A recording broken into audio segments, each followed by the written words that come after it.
Hi everyone, welcome back to my vlog. And today I am visiting Mixxie PC to canvas laptops and check out different options they have available. So pagdating ko sa store, nakita ko na marami silang available na brands tulad ng Toshiba, Dell, Lenovo at HP.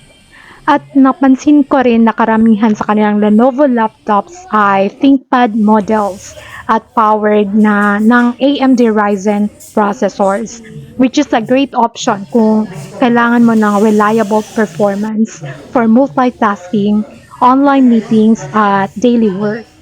Sa HP laptops naman, marami silang Intel Core i5 units.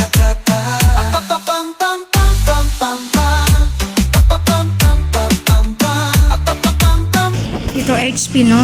Magkano to siya? 18899 siya, ma'am. Ano siya model? Core i5 na rin. 8 Gen. 2568 GB RAM po. Nice na. Then ito na ang piliin mo.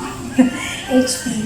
Magkano na? 18,899. May Microsoft na siya. Free install for lifetime. Ayan. So never ko na try ang HP, pero marami nagsabi maganda daw to. So ito na rin ang i-recommend ko sa'yo. Then ito na talaga.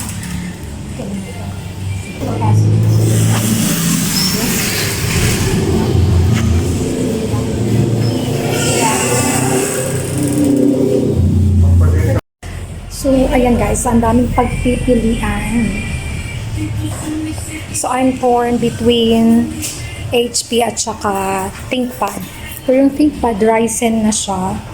Yung HP Core i5. Pero parehas maganda. So kayo na bahala kung ano gusto nyo piliin. Nena, no tengas miedo. Ayan guys, that's all for today. So, kapag ikaw naghahanap ng laptop, punta ka na lang dito sa Mixxie PC. Malapit yan siya sa Ukay-Ukay, malapit sa My General, at saka malapit sa STI. Okay, at malapit rin siya sa Ticket 1. Ayan. Okay, so thank you so much. Bye-bye. Empecemos a bailar. Me encanta cómo te mueves, cómo te meneas.